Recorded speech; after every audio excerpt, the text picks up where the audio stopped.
Olá, como está? Como foi a sua semana abençoada? Estamos juntos mais uma vez, vamos estudar a nossa lição. Feche os seus olhos, vamos orar. Ó Deus querido, Pai amado, orienta-nos no estudo da Tua Palavra. Edifica a Tua igreja, em nome de Jesus. Amém. Meus queridos, hoje nós estamos estudando a última lição na carta de Paulo aos Efésios. O nosso tema é a conduta do crente no mundo. E o nosso texto é Efésios capítulo 5 e capítulo 6. O texto áureo está no verso 15 e 16 do capítulo 5.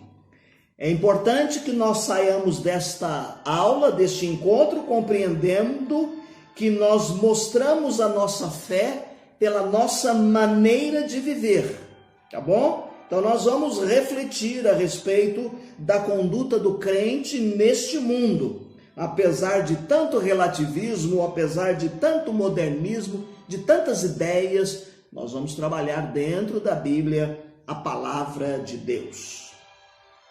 Quando nós falamos de mundo, nós temos que entender algumas coisas para que possamos aplicar os valores do reino de Deus. Primeiro, a expressão mundo, nós temos a ideia do cosmos, do universo, da terra, das coisas que Deus criou pelo poder da sua palavra. Mas quando nós lembramos a palavra mundo, por exemplo, relacionada com João 3,16, diz que Deus amou o mundo, e ali são pessoas, os seres humanos, e Jesus Cristo veio morrer na cruz do Calvário por estas pessoas, por este mundo. Mas nós entendemos também mundo como sendo os hábitos, o costume, o sistema, aquele lugar aonde Satanás atua com as suas hostes espirituais da maldade. É nele que Jesus disse que nós temos que ser sal da terra e luz. Sal da terra e luz. Jesus nos disse, a palavra de Deus nos diz, e nos evangelhos e nas cartas nós entendemos e aprendemos que nós somos cidadãos dos céus. Estamos nesta terra como peregrinos e forasteiros. Aqui nós estamos como embaixadores de Deus, como aqueles que têm um compromisso de poder mostrar aquilo que é a vida cristã. Aqui nós estamos, mesmo que tenhamos que viver na contramão do mundo. No trânsito você não entra na contramão e não anda, porque há colisão. Mas se queremos mostrar os valores do reino de Deus espiritualmente, vamos estar em colisão com os hábitos do mundo, com os costumes pecaminosos, com aquilo que desagrada a Deus.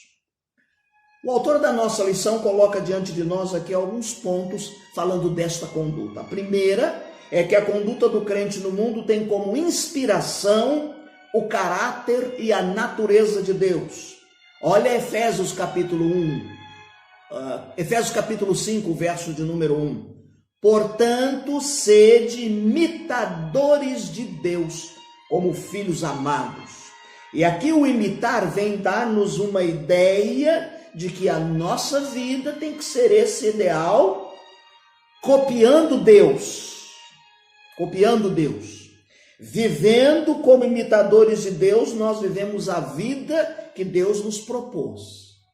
Se tirarmos Deus da nossa vida, é como tirar o ar que respiramos.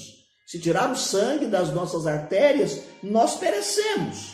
Então, nós como imitadores de Deus, imitamos a Deus nos seus atributos morais. Por exemplo, amar, viver a verdade, a bondade, a justiça. O autor da nossa lição nos propõe, em segundo lugar, que a conduta do crente no mundo precisa ser firme e bem consciente da realidade do pecado. Efésios capítulo 5, verso 3 e 6, diz-nos: mas a prostituição e todo tipo de impureza ou cobiça nem sequer sejam mencionados entre vós. Ninguém vos engane com palavras sem sentido, pois é por causa destas coisas que que a ira de Deus vem sobre os desobedientes. Aí a gente diz, o que é pecado? É aquilo que desagrada a Deus, é aquilo que ofende o caráter de Deus, é aquele que leva as pessoas a negar a santidade de Deus. E o mundo hoje quer minimizar o pecado, hein? Ele quer tirar da mente das pessoas que elas podem viver de qualquer maneira, que isto não vai contra a santidade de Deus. Há quem diga até que pecado é simplesmente um impulso, um instinto, a questão da circunstância, excluindo assim a responsabilidade de quem faz essa escolha. Há outros que dizem, pecado é apenas um prazer, um momento de prazer, não se importa, não tem problema não. Os hedonistas, por exemplo, têm esse tipo de pensamento. Há outros que dizem assim, que dentro de um pensamento de teoria da evolução, que o pecado é apenas um distúrbio, que o pecado é apenas alguma coisa sem sentido. Nosso Deus é santo, não é, meus queridos? E Ele quer que nós sejamos santos. Então é impossível o crente amar a Deus e amar o mundo. Uma das cartas de João diz assim, não ameis o mundo e nem o que no mundo há. Se alguém ama o mundo, o amor do Pai não está nele. Convém agradar a Deus nos pensamentos, não permitirmos que situações perversas na nossa conduta e no nosso andar nos afastem de Deus. Terceiro lugar, o autor nos propõe que a conduta do crente no mundo precisa ser refletida e proclamada com excelência familiar. Se do lado de fora nós vemos que o pecado não pode ser praticado, o que não dizer dentro da nossa casa? E aqui o apóstolo Paulo fala tanto das mulheres, o apóstolo Paulo fala tanto dos maridos, como ele fala dos filhos. Efésios 5, 22 e 25, 6, 1 a 4, ele diz assim, mulheres, cada uma de vós seja submissa a vosso marido, como ao Senhor. Maridos, cada um de vós ame a sua mulher, assim como Cristo amou a igreja e a si mesmo se entregou por ela. Filhos, sede obedientes a vossos pais, porque isso é justo. E vós, filhos, não provoqueis a ira a vossos filhos, mas criai-os na disciplina e instrução do Senhor. Família é uma vitrine da nossa fé. É na família, de fato, que nós vivemos a autenticidade da nossa vida. É na família que nós somos conhecidos. Não dá para camuflar. Não dá para a gente viver uma vida dupla. Claro que a gente põe a máscara por causa da pandemia. Mas eu quero dizer assim, usando uma figura de linguagem, não dá para mascarar dentro de casa com os nossos relacionamentos. Ele diz assim que as mulheres devem ser submissas, não querendo falar de escravidão, não é esse o sentido, porque muitas são líderes, têm liderança. Quantas mulheres são pai e mãe porque perderam os esposos? Ele está dizendo aqui sobre submissão no sentido de que o homem tem que ter a responsabilidade de liderar, de prover, de proteger, de amparar a sua família. E numa árvore tem lá em cima, tem o tronco e tem as raízes. Ele está dizendo que há uma hierarquia sim, para não haver conflitos e confusão. Mas quando ele fala a respeito do homem, que a gente costuma dizer que é líder, a gente tem que dizer assim, homem, marido, amem as suas mulheres. Elas precisam ser amadas, cuidadas, respeitadas, assim elas se sentem valorizadas. Se há preocupação com a submissão, há também uma preocupação na valorização, na liderança, sim, e no cuidado e na proteção exercida por parte dos maridos. Essa conduta aí projetada por Deus se estende aos pais, mas também aos filhos. E aí ele diz assim para os filhos: obedeçam a vossos pais.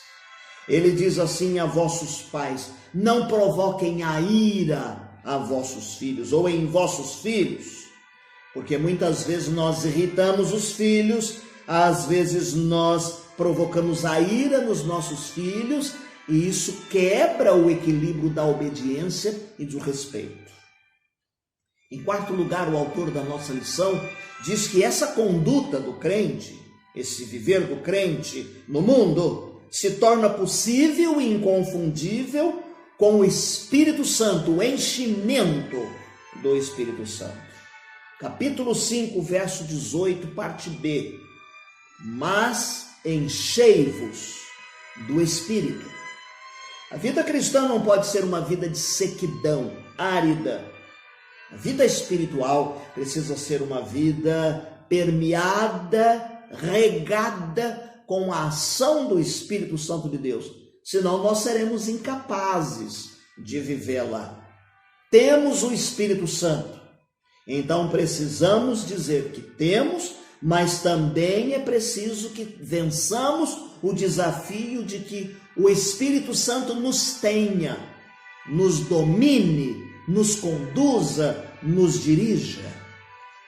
Se vivemos neste mundo como cidadãos dos céus, meus queridos irmãos, nós temos que viver essa conduta, deixando que o Espírito nos conduza nos conflitos, deixando que o Espírito Santo nos habilite, nos qualifique, a fim de que os valores do reino sejam vividos e imitados neste corpo mortal. Eu penso em enchimento do Espírito assim como uma esponja debaixo de uma torneira. À medida que a água inunda a esponja e a encha, ela faz jorrar. Então ela não fica completamente cheia, mas também ela não fica vazia. A Bíblia diz que o Espírito Santo nos enche, ele não vai completamente, vai estar sempre nos enchendo. Sabe por quê? Porque a Bíblia diz que de nós correrá rios de água viva. E nessa conduta nós viveremos permeados e conduzidos pelo enchimento do Espírito Santo. Em último lugar, o autor nos propõe que esta conduta do crente no mundo é vitoriosa, porque nós temos a armadura de Deus. 6:11. Revesti-vos de toda a armadura de Deus, para que possais permanecer firmes contra as astutas ciladas do diabo. Não é a minha armadura, eu não fabrico nenhuma armadura, porque quando a gente começa a dar jeitinho e fazer alguma coisa que nos convém, nós quebramos o princípio divino da providência de Deus, do preparo de Deus. É Deus quem preparou a armadura, foi Deus quem nos deu a armadura para usarmos toda ela, para vencermos as astutas lutas, a malignidade, aquilo que quer nos atacar, que está organizado, orquestrado, que é a ideia de mundo aqui orquestrado para nos derrubar, nos atacar. É uma peleja, meus irmãos, real. Não é imaginária, não. É do ponto de vista de uma luta espiritual. Quais são as partes desta armadura, então? Já que somos um ser tentável, constantemente tentados, ele diz assim que essa armadura, para nos fazer firmes e inabaláveis, ela vem a partir de um cinto da verdade. Cinja o vosso lombo com o cinto da verdade. Vai nos dar firmeza, vai nos dar segurança, e a verdade nos fará vencer o pai da mentira, que é o diabo. Ela fala de sandálias ou sapatos do evangelho da paz. Como mensageiros de Deus, nesta conduta, nesta caminhada cristã, nós vencemos os conflitos, o diabo, com a paz. Os ambientes aflitivos e conflitivos, nós somos mensageiros da paz. O escudo da fé, aquilo que vai nos defender, proteger o tórax, o coração. Diz que o coração é o lugar dos sentimentos, né? É o ponto onde nós expressamos o nosso sentimento. Vamos estar protegidos, meus queridos, com o escudo da fé, para ficarmos firmes. Temos uma confiança em Deus. Nenhuma parte pode ficar de fora. Não se esqueça, meu querido, do capacete da salvação. Proteger a cabeça, a mente, por causa de maus pensamentos, aquilo que queira entrar aqui na nossa cabeça para nos desvirtuar nessa conduta. Então há um capacete para que nada nos atinja. Quer seja caia, quer seja os dardos que venham, não vão atingir o quartel-general, porque nós temos o capacete. E a espada, a palavra de Deus, que divide, que separa, é a palavra de Deus nesta batalha, orientada pelo Espírito Santo de Deus, que vai nos fazer ter orientação nessa conduta. Conduta, concluindo, é algo sério no mundo de tantas vertentes, hein? No mundo de tantas pluralidades, de esvaziamento de conceitos, de ética e vida cristã. Viver na contramão do mundo é o nosso desafio, mas nós precisamos cumprir essa exigência de Deus. De que maneira? Nesse mundo tenebroso, ruim e mau. Primeiro, fique bem firme às estacas dos nossos princípios que não podem ser removidos. 2, coloque como ideal de projeto de vida ser imitador de Deus. 3, valorize e proclame dentro da sua família e fale que a família como instituição divina, ela precisa viver e existir segundo os preceitos da palavra de Deus. Em 4 e último lugar, reconheça que estamos numa batalha, hein? E que esta é de natureza espiritual. Portanto, precisamos estar firmes com estas armas espirituais. Deus te abençoe. Olha o que diz a 3ª estrofe do hino de número 416 do cantor cristão. Filhos da luz, nascidos sois de Deus, fugi de todo mal. Com santo zelo demandai aos céus a casa paternal. Vigilantes, não dormindo, as horas com temor remindo, ande na luz, andai na luz. Nosso próximo encontro, nós vamos estar estudando já a lição de número 10. Olha só, a lição de número 10. E o tema da nossa lição de número 10 é a vitória apesar do sofrimento. Tá bom? O irmão vai ler Filipenses agora. Capítulo 1 e o capítulo 2 de Filipenses. Textual, capítulo 2, versos 5 a 8. Não deixe de fazer a leitura, não deixe de ler o formulário para a sua lição, para a leitura da Bíblia. Em um ano vai te edificar muito. Deus te abençoe. Tenha uma semana abençoada.